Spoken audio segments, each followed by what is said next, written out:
दोस्तों, क्या आपने कभी सोचा है कि जब आप अपने फोन में एक फोटो डिलीट करते हैं तो वह सच में कहाँ जाती है? क्या वह हमेशा के लिए गायब हो जाती है या कहीं छुपी रहती है? और जब आप किसी को मैसेज भेजते हैं, वीडियो कॉल करते हैं या इंटरनेट पर कुछ सर्च करते हैं तो आखिर वह जानकारी सेकंडों में हजारों किलोमीटर दूर कैसे पहुंच जाती है? क्या इंटरनेट सच में हवा में उड़ता है? क्या दुनिया का पूरा डेटा आसमान में घूम रहे सैटेलाइट संभालते हैं? और अगर इंटरनेट सिर्फ कुछ मिनटों के लिए पूरी दुनिया से गायब हो जाए तो क्या होगा? क्योंकि आज हम आपको ले चलने वाले हैं इंटरनेट की उस हिडन साइंटिफिक दुनिया में जहां fibre optic cables, servers, data centres, IP address, routers, packets और साइबर प्रोटोकॉल्स मिलकर करते हैं ऐसा टेक्नोलॉजिकल मैजिक जिसने पूरी मानव सभ्यता को एक अदृश्य जाल में जोड़ दिया है। जहां हर क्लिक के पीछे हजारों मशीनें काम करती हैं, हर वीडियो कॉल के पीछे लाइट की स्पीड से भागता डेटा होता है और जहां एक छोटी सी सर्वर फेलियर पूरी दुनिया की बड़ी बड़ी वेबसाइट्स को कुछ सेकंड में बंद कर सकती है। तो चलिए जानते हैं इंटरनेट का पूरा सच, उसकी शुरुआत से लेकर आपके मोबाइल तक डेटा पहुंचने की पूरी कहानी बिल्कुल अंदर से। सबसे पहले समय में थोड़ा पीछे चलते हैं। आज से कई दशक पहले कंप्यूटर्स एक दूसरे से जुड़े ही नहीं होते थे। हर मशीन अपने आप में अलग दुनिया थी। लेकिन 1960 के दशक में अमेरिका के कुछ साइंटिस्ट्स ने सोचा अगर कंप्यूटर्स आपस में जानकारी शेयर कर सकें तो दुनिया बदल सकती है। और यहीं से जन्म हुआ आर्पानेट का, जो इंटरनेट का शुरुआती रूप था। शुरुआत में यह सिर्फ कुछ यूनिवर्सिटीज और रिसर्च लैब्स तक सीमित था, लेकिन धीरे धीरे नेटवर्क बढ़ता गया और फिर आया वो मोमेंट जिसने दुनिया बदल दी, वर्ल्ड वाइड वेब। यानी इंटरनेट सिर्फ मशीनों का नेटवर्क नहीं रहा बल्कि इंसानों की जिंदगी का हिस्सा बन गया। और आज अरबों लोग हर सेकंड उसी सिस्टम का इस्तेमाल कर रहे हैं। लेकिन अब सबसे बड़ा मिथ क्लियर कर देते हैं, इंटरनेट हवा में तैरता हुआ कोई जादुई सिग्नल नहीं है। असली इंटरनेट धरती के नीचे बिछी लाखों किलोमीटर लंबी केबल्स में दौड़ता है। जी हाँ, समुद्र के अंदर तक विशाल फाइबर ऑप्टिक केबल्स बिछी हुई है जो देशों और महाद्वीपों को जोड़ती हैं। इन्हीं केबल्स के अंदर आपका डेटा लाइट पल्सेस के रूप में दौड़ता है। यानी जब आप अपने फोन से वीडियो देखते हैं तो वह डेटा सच में समुद्र के नीचे से होकर भी आ सकता है। सैटेलाइट्स भी इस्तेमाल होते हैं, लेकिन दुनिया के ज्यादातर इंटरनेट ट्रैफिक का असली बोझ इन अंडर सी केबल्स पर ही होता है। अब सवाल आता है, आपका डेटा चलता कैसे है? इसके लिए हमें समझना होगा इंटरनेट के सबसे जरूरी कॉन्सेप्ट, डेटा पैकेट्स। दोस्तों, जब आप कोई फोटो भेजते हैं तो वह पूरी फोटो एक साथ नहीं जाती। आपका फोन उसे हजारों छोटे छोटे हिस्सों में तोड़ देता है जिन्हें पैकेट्स कहते हैं। हर पैकेट के ऊपर एक डिजिटल एड्रेस लिखा होता है कि उसे कहां पहुंचना है। बिल्कुल वैसे जैसे किसी शहर में अलग अलग ट्रकों में सामान भेजा जाता है। फिर ये पैकेट्स अलग अलग रास्तों से इंटरनेट के अंदर यात्रा करते हैं और दूसरी तरफ पहुंचकर दोबारा जुड़ जाते हैं। यही कारण है कि कभी कभी इंटरनेट स्लो होने पर वीडियो रुक रुक कर चलता है, क्योंकि कुछ पैकेट्स देर से पहुंच रहे होते हैं। अब यहाँ समझिए आईपी एड्रेस क्या होता है। अगर इंटरनेट एक विशाल शहर है तो हर डिवाइस का एक यूनिक घर का पता होता है जिसे आईपी एड्रेस कहते हैं। आपका फोन, लैपटॉप, स्मार्ट टीवी सबका अलग आईपी होता है। जब आप कोई वेबसाइट खोलते हैं तो आपका डिवाइस उस वेबसाइट के सर्वर का आईपी ढूंढता है और फिर उसी एड्रेस पर रिक्वेस्ट भेजता है। लेकिन इंसानों के लिए नंबर याद रखना मुश्किल होता है, इसलिए डोमेन नेम सिस्टम यानी डीएनएस बनाया गया। यही इंटरनेट का फोन बुक है। जब आप किसी वेबसाइट का नाम लिखते हैं तो डीएनएस उसे असली आईपी एड्रेस में बदल देता है। अब आते हैं इंटरनेट की सबसे ताकतवर मशीनों पर, सर्वर्स। दोस्तों, अगर आपका फोन एक ग्राहक है तो सर्वर एक विशाल डिजिटल गोदाम है जहां दुनिया का डेटा स्टोर रहता है। आपकी photo, email, video, social media post सब कहीं ना कहीं बड़े डेटा सेंटर्स में सेव होते हैं। और ये डेटा सेंटर्स साधारण कमरे नहीं होते। इनमें हजारों सर्वर मशीनें लगातार 24 घंटे चलती रहती हैं। इतनी बिजली और इतनी गर्मी पैदा होती है कि उन्हें ठंडा रखने के लिए विशाल कूलिंग सिस्टम लगाए जाते हैं। कई डेटा सेंटर्स का बिजली खर्च छोटे शहरों जितना होता है। लेकिन अब सबसे बड़ा सवाल, अगर इंटरनेट इतना डिजिटल है तो आखिर डेटा फिजिकली दिखता कैसा? जवाब है, डेटा खुद सिर्फ इलेक्ट्रिकल और ऑप्टिकल सिग्नल्स का पैटर्न होता है। आपके फोन की हर फोटो असल में करोड़ों बाइनरी नंबर यानी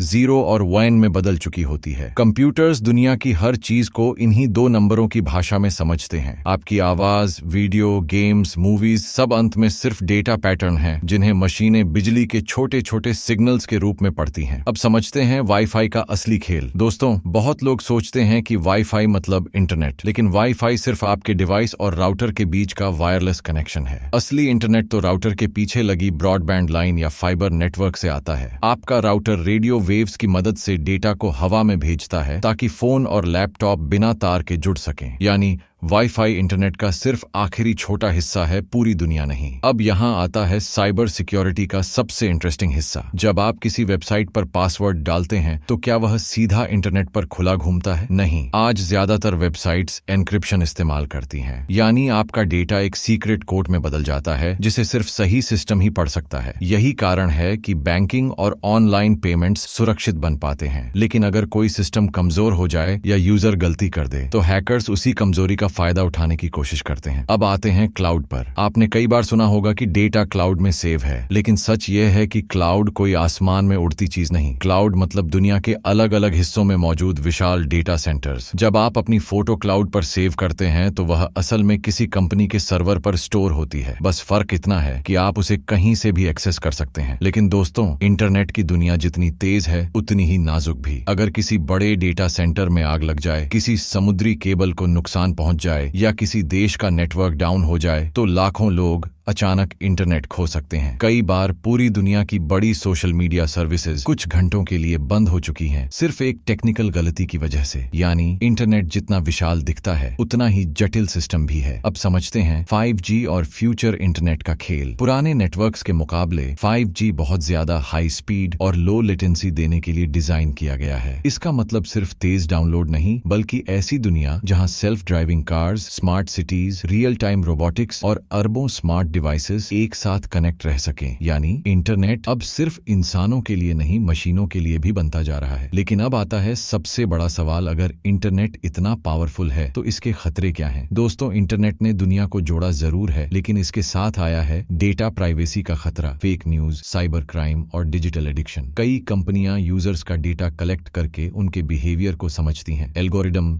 यह तय करते हैं कि आपको कौन सा वीडियो दिखेगा, कौन सी पोस्ट वायरल होगी और कौन सी खबर आपके सामने आएगी। यानी इंटरनेट सिर्फ जानकारी का सिस्टम नहीं, बल्कि इंसानी सोच को प्रभावित करने वाली ताकत भी बन चुका है। और यही इंटरनेट की सबसे बड़ी आयरनी है। जिस टेक्नोलॉजी ने दुनिया को सबसे ज्यादा कनेक्ट किया, वही कभी कभी इंसानों को स्क्रीन के अंदर अकेला भी कर देती है। इसलिए अब साइंटिस्ट्स और इंजीनियर्स इंटरनेट को सिर्फ तेज नहीं, बल्कि ज्यादा सुरक्षित, ज्यादा प्राइवेट और ज्यादा सस्टेनेबल बनाने पर काम कर रहे हैं। तो दोस्तों, अब जब भी आप अपने फोन में कोई वीडियो देखें, किसी दोस्त को मैसेज भेजें या सिर्फ एक क्लिक में दुनिया की जानकारी पालें, तो याद रखिएगा यह कोई साधारण टेक्नोलॉजी नहीं। ये सर्वर्स की प्रोसेसिंग, फाइबर ऑप्टिक की लाइट स्पीड, राउटर्स की डायरेक्शन, डेटा पैकेट्स की यात्रा, एन्क्रिप्शन की सिक्योरिटी और अरबों मशीनों के सिंक्रोनाइज्ड नेटवर्क का एक एक्स्ट्राऑर्डिनरी इंजीनियरिंग मास्टरपीस है। आपका इंटरनेट सिर्फ डेटा नहीं चला रहा, वह पूरी दुनिया की जानकारी, कम्युनिकेशन और डिजिटल जिंदगी को हर सेकंड जोड़कर रख रहा है। यानी आपकी स्क्रीन के पीछे हर पल साइंस काम कर रही है। तो अगली बार जब इंटरनेट स्लो हो जाए या एक सेकंड में वीडियो खुल जाए तो सिर्फ सुविधा मत महसूस कीजिए, उसके पीछे छुपी इंजीनियरिंग का कमाल भी याद रखिएगा। क्योंकि हमारी रोजमर्रा की सबसे सामान्य दिखने वाली चीजों के अंदर भी छुपी होती है एक असाधारण कहानी। अगर आपको यह जानकारी पसंद आई हो तो लाइक जरूर करें और बताइए अगली वीडियो क्या है।